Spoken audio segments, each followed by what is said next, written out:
So in life, when we feel like we aren't seeing things clearly that are right in front of us, there might be goals, it might be tasks. It often means we gotta pull our head out of our goals, our vision, and look at the big picture of what is further ahead of us. And that's what this exercise is gonna do.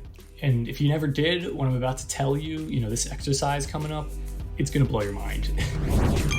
You've got a dream to glorify God and make your mark on the world. Maybe you want to grow a business, start a ministry, or become a better servant leader. Whichever level in life you want to hit, I believe that God's calling all of us towards something greater than where we are now. So join me as I document my journey to learn how to grow an online ministry in ways that are effective, biblical, and aren't stuffed with complicated religious or business mumbo-jumbo. My name is Alec Kassan, and welcome to the Digital Ministry Mastermind Podcast. Hey, what is going on, Current Christian family? It is Alec here, and I've been missing you guys, and I've been praying for you guys that you are seeing just a lot of success going on this year. And before I really get into the meat of this episode, I wanted to take a little side note here and just say that any type of success, any type of movement towards better growing yourself, better developing yourself is better than no growth at all. We get these big goals, these big ambitious goals that we want to achieve, and it's awesome, it's great, and it inspires you. But when we don't achieve those things, sometimes the deflating nature of not achieving it is just so discouraging. There we go. But anyway, I just wanted to say, set some small goals that you can achieve. And once you do achieve those, hey, if you want to go above and beyond for extra credit, by all means, do so. But in our last episode, we had left off on this idea, that it's useless to try and do more or get more or do things faster in life if you don't know where you're trying to be at the end of it all. The Bible says it's like chasing the wind. And it's also like that quote. I don't know if you guys read Alice in Wonderland or saw the movies, but there's this quote in Alice in Wonderland where Alice asks that creepy cat, the Cheshire cat that has a big smile for directions. And then the cat asks Alice, hey, well, where are you trying to go? And Alice is like, well, I don't really care where I go. And the cat's like, well, I guess it doesn't really matter which direction you take. And it's a funny quote, but what isn't funny is being in a place that you don't want to be.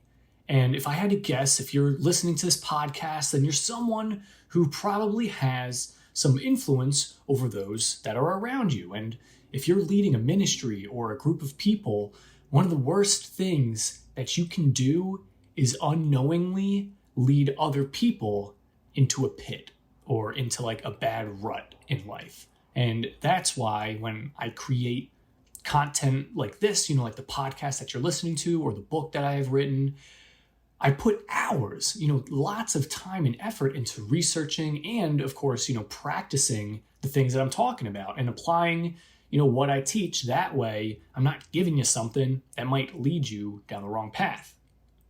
And finding the best path, for you, it's crucial.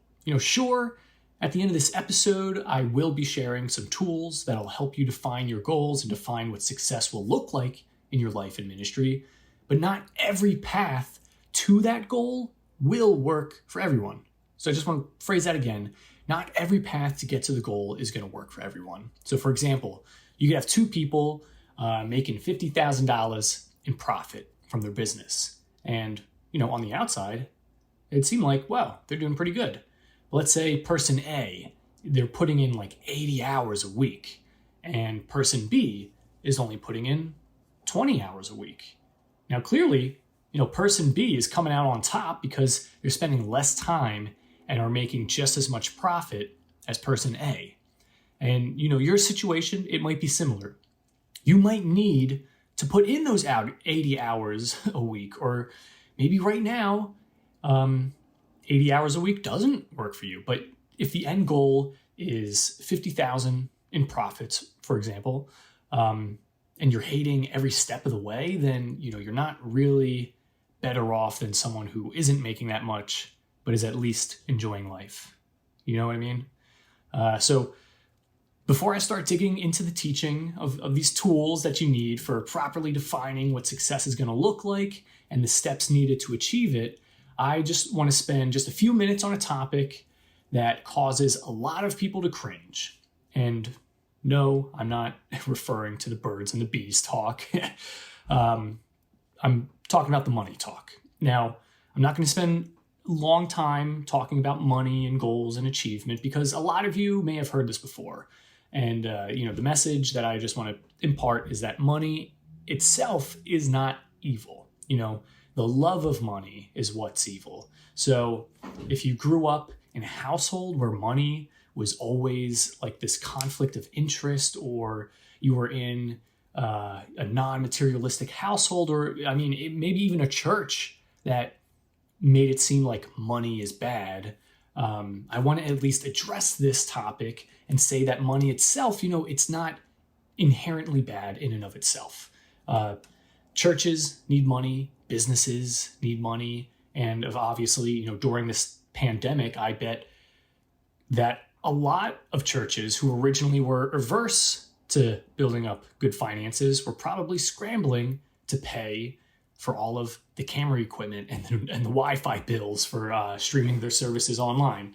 Now, I'm not mentioning this to bash churches or your friends or your family or your upbringing or beliefs or anything like that. I'm not trying to, say that you guys are wrong for what you think. The reason why I'm bringing this up is because a goal for your life or ministry, it might be money related. Excuse me. And if you have a bad relationship with money, but your goal is to improve your finances, then, cognitively, like in your mind, there's going to be a lot of dissonance. There's going to be a lot of friction. It's like, because I want you to think about how congested or how conflicted a mind can be if it's both thinking that money is bad and should be avoided, but also wants to make sure that bills are paid on time or that your business or ministry can sustain itself, and you want to make sure your family is financially secure. So it's really difficult, and I want to say borderline impossible to navigate through life with that type of conflict of both wanting greater financial health, but also trying to avoid money. If your goals include money, it's okay to I want to say I'm giving you permission to simply own up to it and commit to managing it wisely. Just like the story that Jesus shares about the talents, like the servants who were able to manage the talents or the money well were trusted with more money or more talents. And the servant who couldn't be trusted with managing the money, not only were they not given a lot, but then what they had was taken away from them because they couldn't be trusted with it. Because I want you to imagine that story, the servant who couldn't be trusted with more money. If that servant buried one talent and let's say the master gave him 2, that servant probably would have buried the 2. And if he was given 3, he probably would have buried the 3 and so on. So it's like that excuse that I've heard it a lot of time in the gym. People make these excuses for not exercising. A lot of people say I don't exercise because I'm out of shape. And they say it as though they would work out if they were in shape.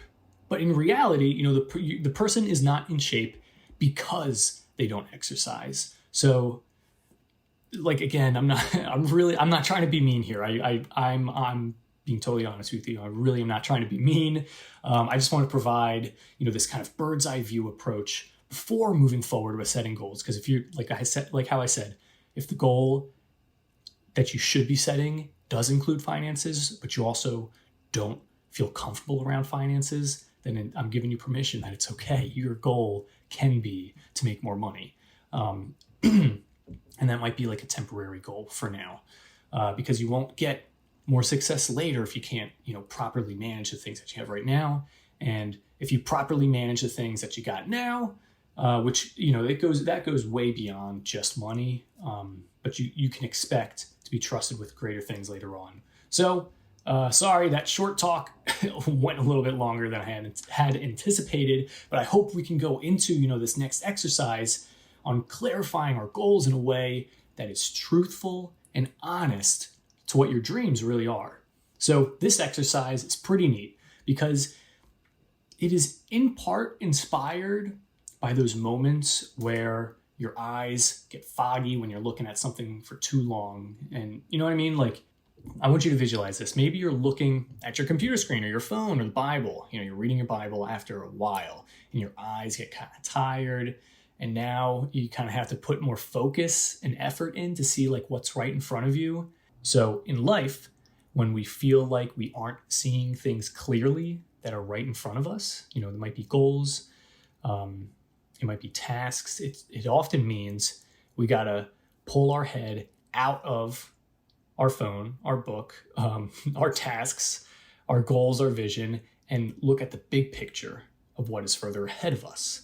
And that's what this exercise is going to do. And if you never did what I'm about to tell you, this exercise coming up, it's going to blow your mind. So by looking ahead and looking further out into the future, it'll help you better focus on the important things that are right in front of you, which probably doesn't include looking at your phone all the time. Anyway, if you're ready to dive into this exercise, then I recommend you totally stop what you're doing and get ready to write some stuff down, because this isn't a thing where you hear it once, think about it, and then that's it. No, you have to answer these questions by either writing them out or recording yourself explaining your answer on your phone. Write truthful answers, not answers that you think me or someone else wants to hear.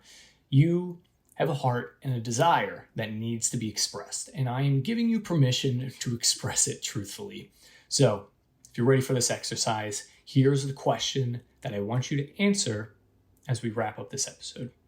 What situations are you currently experiencing in your life? And if you'd like, you can replace the word life with anything else that makes it more close to your heart. So it could be, what situations are you currently experiencing in your marriage, in your relationships, in your health, in your ministry, in your finances, or in your career?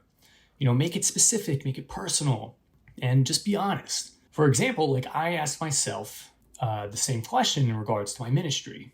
And while you're listening to me, you can pause this, write out your own answers as you get inspired. By all means, I don't mind, pause it, unpause it when you get done writing, and I'll be right here. So this is the question I asked myself. What situations are you currently experiencing in your ministry?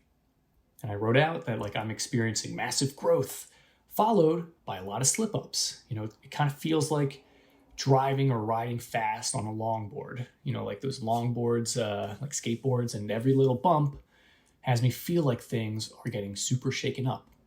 But I'm optimistic about the future. I mainly just need to dial in, placing Facebook ads, getting email sequences written out and solid.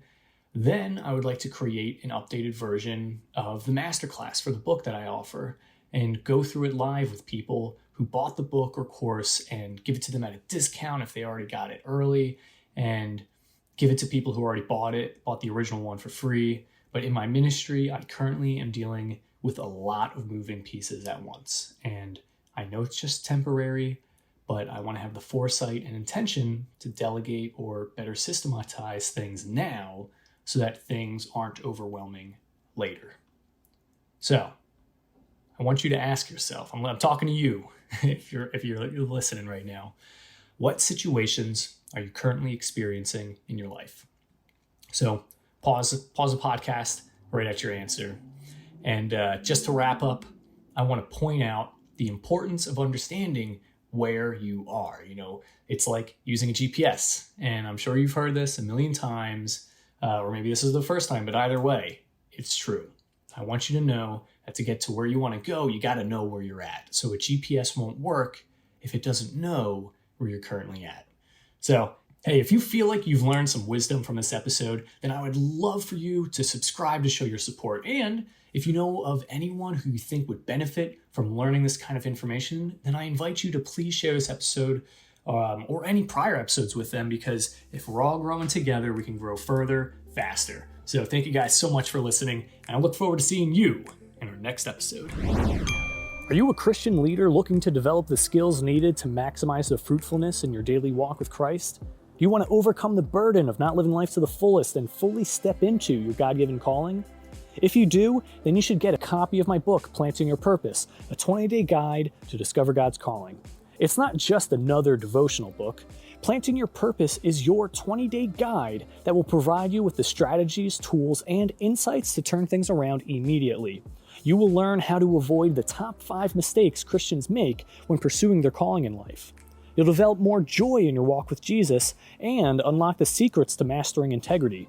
And by the end of 20 days, not only will you know your calling, but you'll have an even greater sense of fulfillment and confidence in your life. Everywhere, Christians are raving about this amazing new guide to discover their God-given calling. Get your copy by clicking the link in the show notes or by going to plantingyourpurpose.com. That's plantingyourpurpose.com.